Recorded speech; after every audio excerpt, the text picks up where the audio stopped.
Assalamualaikum warahmatullahi wabarakatuh. Alhamdulillah bi ni'matihi tatimmus shalihat wa bi fadlihi tatanazzalul barakat. Asyhadu an la ilaha illallah lahu da'watul haqq harisun 'alaiha wa awjaba tabsyiri biha wal takum minkum ummatun yad'una ila al-khair wa ya'muruna bil ma'ruf wa yanhauna 'anil munkar wa ulaika humul muflihun. Wa asyhadu anna Muhammadan 'abduhu wa rasuluhu بلغ الرسالة وأدى الأمانة ونصح الأمة وكشف الغمة حتى آتانا اليقين ليلها كنهارها لا يزيغ عنها إلا هالك. اللهم صل وسلم وبارك على حبيبنا وشفيعنا وزخرنا ومولانا محمد وعلى أزواجه أمهات المؤمنين وذرياته وآل بيته وأصحابه أجمعين كما صليت على إبراهيم إنك حميد مجيد. رب اشرح لي صدري ويسر لي أمري واحلل عقدة من لساني يفقهوا قولي.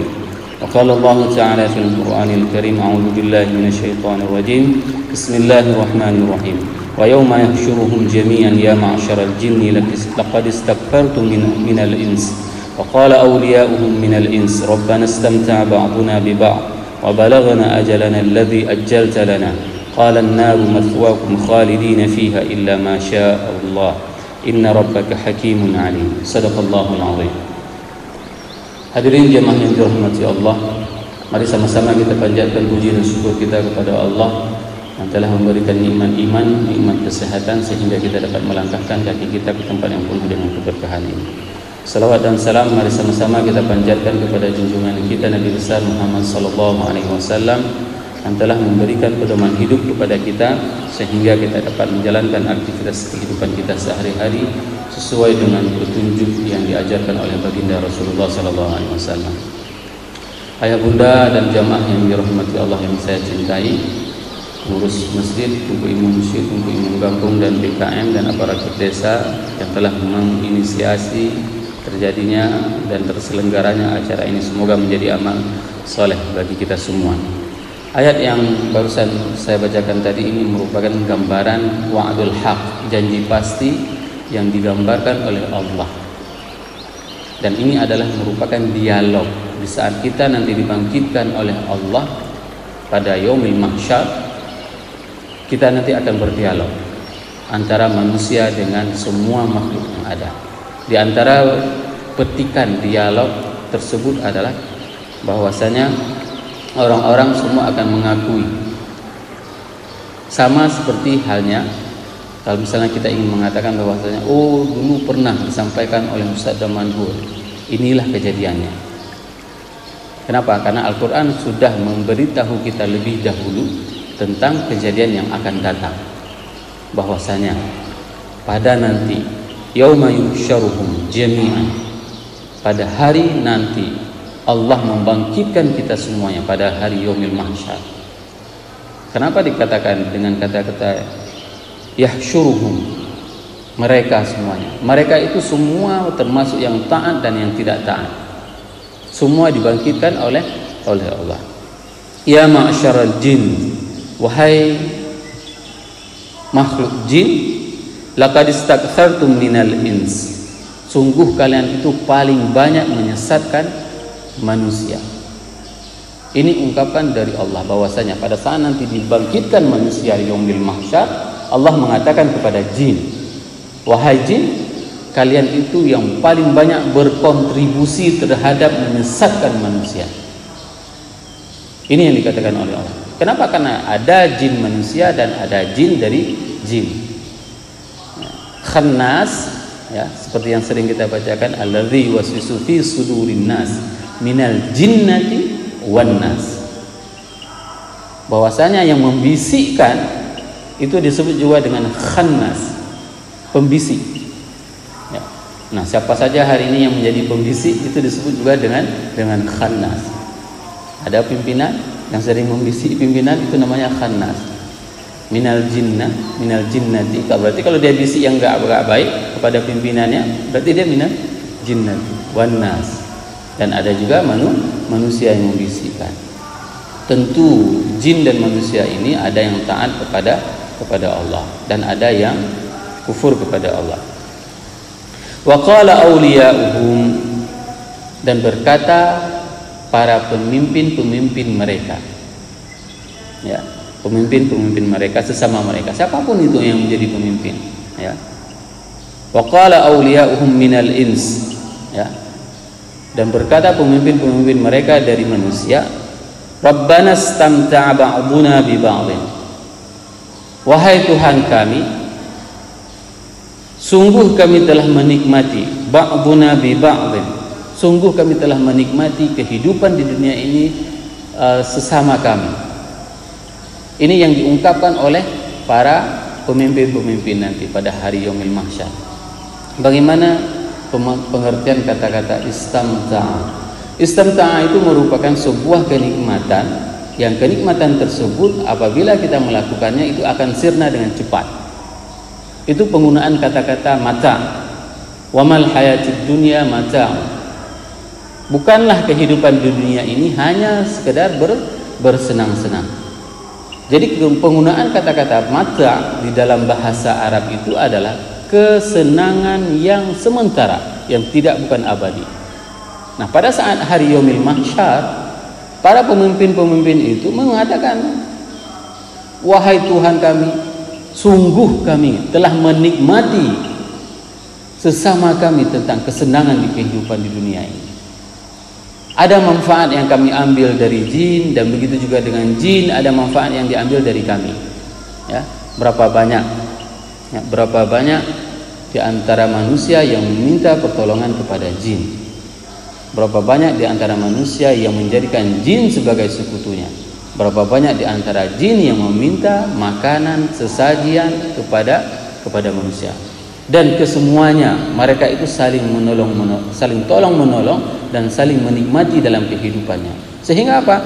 Ini merupakan pengakuan dari aulia manusia, dari pimpinan-pimpinan manusia pada saat Yaumil Mahsyar.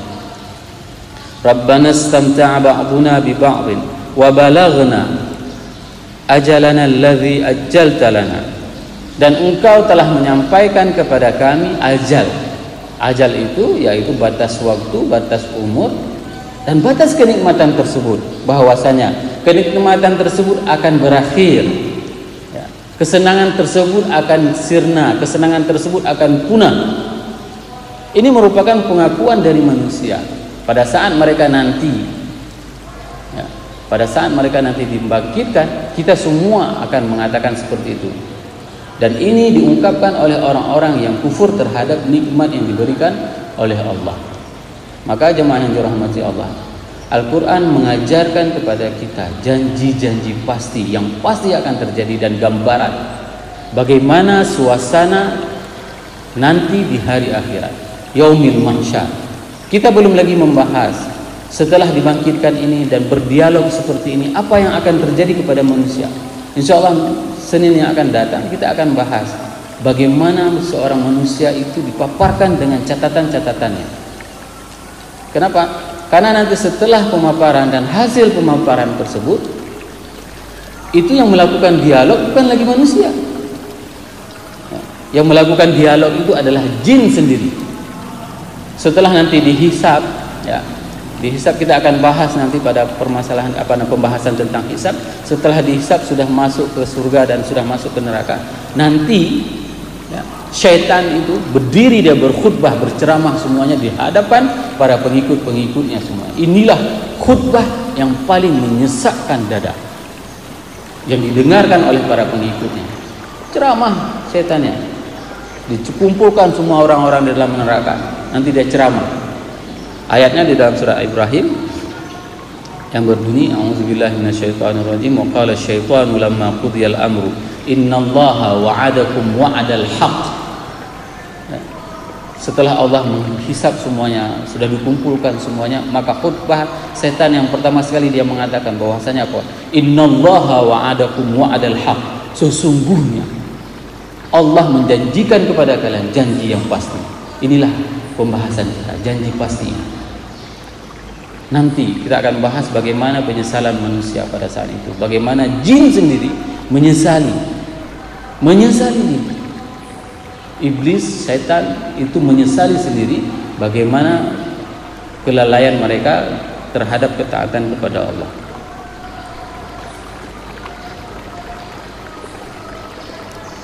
Qala an-naru mathwaakum. Maka pada saat itu Allah mengatakan an-naru mathwaakum. Maka neraka itu adalah tempat hunian kalian semuanya. Khalidina fiha. Maka kekallah di dalam neraka illa masya Allah, kecuali orang-orang yang memang diinginkan oleh Allah untuk dikeluarkan dari api neraka. Inna rabbaka hakimun alim. Sesungguhnya Tuhanmu itu adalah maha bijaksana dan maha mengetahui. Ayat ini menjelaskan bahwasanya ada sebagian orang itu setelah diazab di dalam api neraka, maka dia akan dikeluarkan oleh Allah. Tapi jangan pernah sepele dengan azab api neraka. Kenapa? Karena azab yang paling teringan api neraka itu adalah sendal jepit buatan made in api neraka. Sendal jepit itu sewaktu dipakai oleh penghuni neraka tersebut, maka dia akan mendidih otaknya. Otaknya itu maka mendidih seperti mendidih air.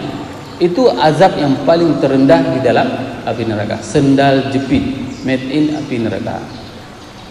Nah, kalau seandainya di dalam beberapa ayat yang lain Allah menceritakan bagaimana pedihnya api neraka tersebut, ya, diibaratkan dengan bagaimana dikuliti, ya.